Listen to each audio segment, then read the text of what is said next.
sera jamais à Bandol pour minuit. Hein. Le péage c'est foutu hein, pour Bandol. Merci. Du champagne, s'il vous plaît, du champagne. Je vous remercie. Bonjour mesdames et messieurs.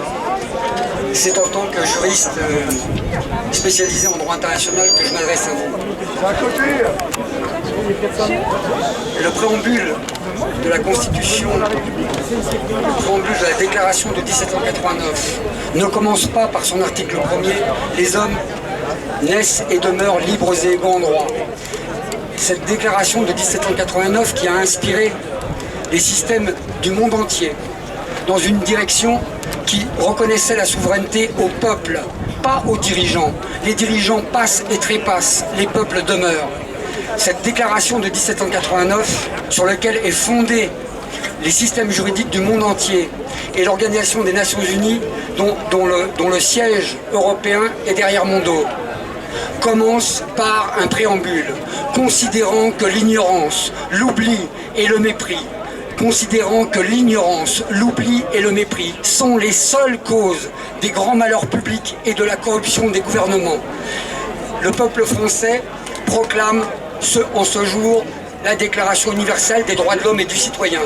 L'ignorance, l'oubli et le mépris sont incompatibles avec l'ADN du droit français. L'ignorance, l'oubli et le mépris.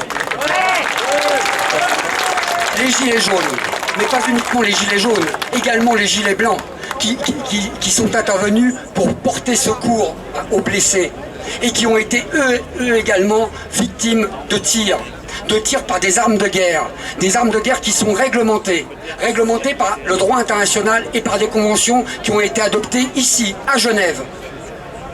Et par des armes que l'on dit imprécises. Depuis quand est-ce que la Suisse est imprécise ?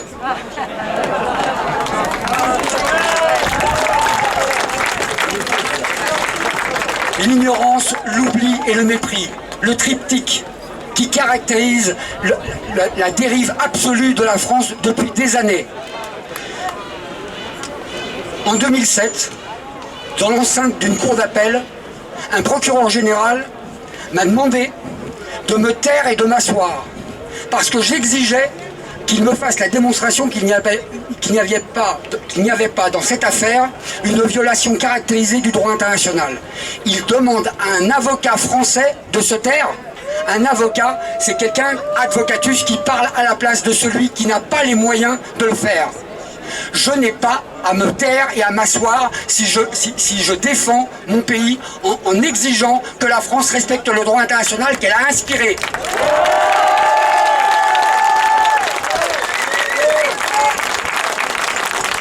En 2007, la seule réponse que j'ai eue, c'est d'enlever les boutons de ma robe un par un et de déposer ma robe.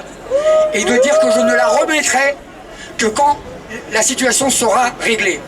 Ce jour est arrivé, je vais la remettre et je défendrai chacun des gilets jaunes.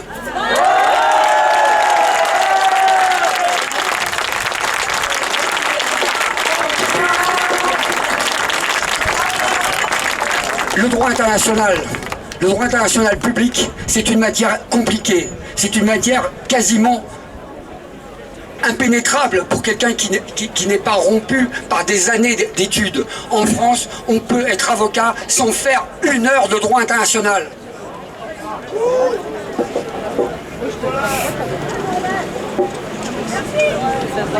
Faut juste traverser la route.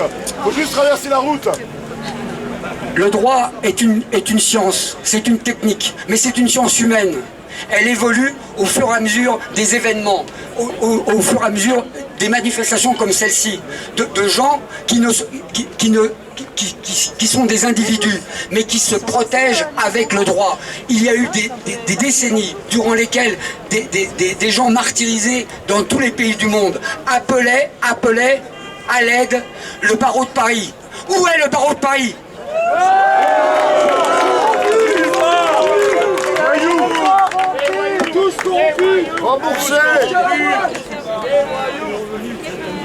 Alors aujourd'hui, je prends la parole pour les gilets jaunes et pour les gilets blancs. Les gilets jaunes ce n'est pas un mouvement politique, c'est un mouvement économique et humain. Ce sont des gens qui ne peuvent pas terminer le mois alors qu'ils font leur maximum et qu'ils sont pompés par des gens qui abusent, qui sont corrompus, qui les ignorent, qui les oublient et les méprisent. C'est ça la vérité. Ce mouvement ne s'arrêtera pas. Tant qu'il restera un gilet jaune, le mouvement des gilets jaunes sera vivant. Et il appellera les peuples du monde entier à faire attention. Si la France utilise des armes de guerre pour fermer, pour crever les yeux de gens qui les ont ouverts, c'est fini. C'est la Troisième Guerre mondiale. L'ONU a été créée après la Deuxième Guerre mondiale. Vous ne sentez pas comme la troisième arrive ? Alors les guerres, elles commencent par des déclarations de guerre et elles se terminent par des traités de paix. Ce sont donc des actes juridiques. Les actes juridiques sont compliqués à comprendre, mais aujourd'hui, avec Internet, c'est facile. C'est facile. La déclaration des droits de l'homme commence par un préambule. L'ignorance, l'oubli et le mépris. Ça suffit. Le peuple français n'a pas à être ignoré, oublié et méprisé par des gouvernants qui ne font que passer.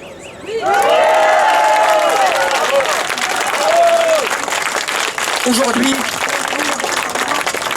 votre présence ici démontre que l'union fait la force.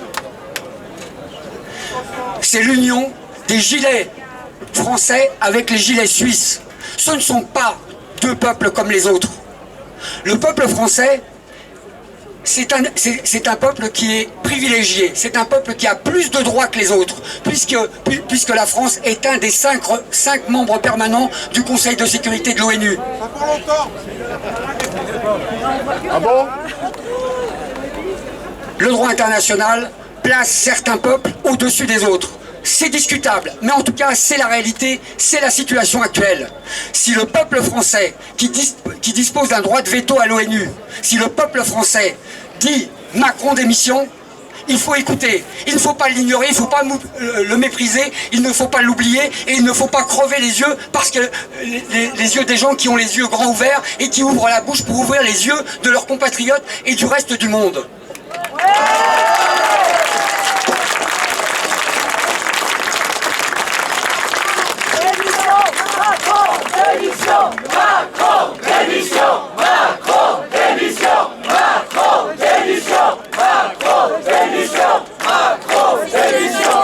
Alors j'ai eu l'honneur de servir la France sous son drapeau et sous son uniforme et de servir les intérêts de la France d'une direction centrale de l'administration.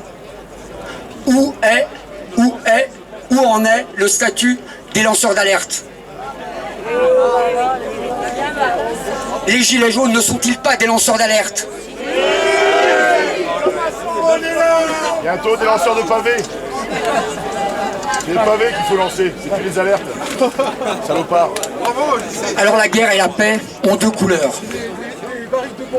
La paix, c'est le blanc, et la guerre, c'est le rouge. C'est les couleurs de la Suisse. C'est les couleurs de la France. Je fais le serment des gilets de Genève, que le droit international va être respecté par la France. Et tous ceux qui seront au travers du chemin des gilets jaunes, qui réclament la stricte application du droit international, de ne pas utiliser des armes de guerre contre des civils désarmés, que ceux dans le monde, que les juristes, que les dirigeants du monde qui ne sont pas d'accord avec ça, lèvent la main.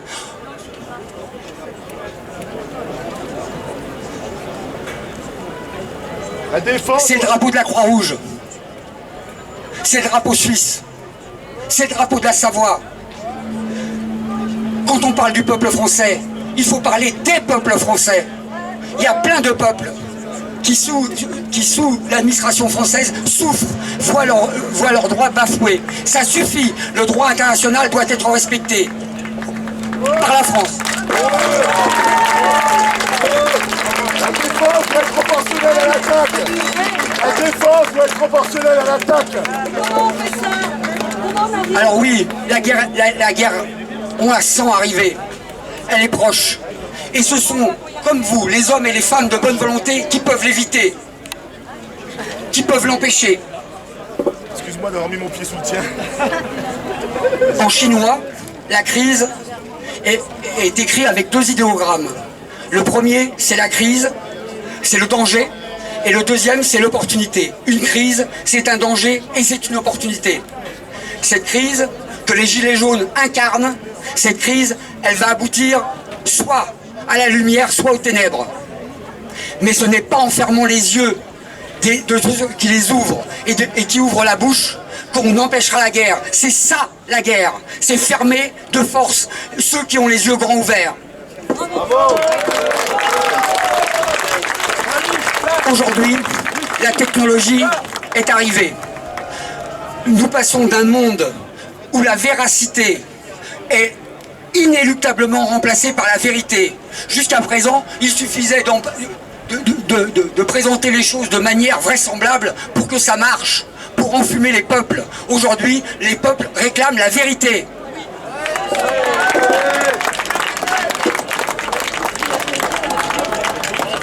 L'argent, c'est un très bon serviteur et un très mauvais maître. Les gens qui utilisent les fonctions publiques et qui détournent le droit international pour s'enrichir méritent la prison.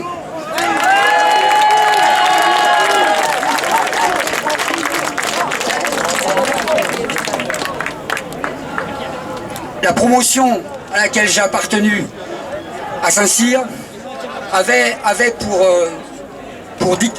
pour emblème et pour dicton: ce monde se perd, il faut le refaire. Ce monde se perd, il faut le refaire. Capitaine Krotov. Pour refaire le monde, il faut bien commencer par quelque part. C'est ici.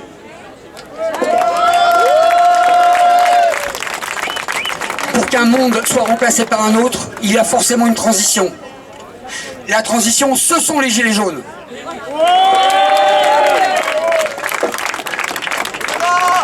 Je termine. Cette robe, je la remettrai. Et je défendrai mon pays. Je défendrai les peuples. Le peuple français, ce sont les peuples français. C'est les peuples du monde entier. Ceux qui ont permis que des règles soient édictées, et ces règles doivent être respectées par la France. Merci.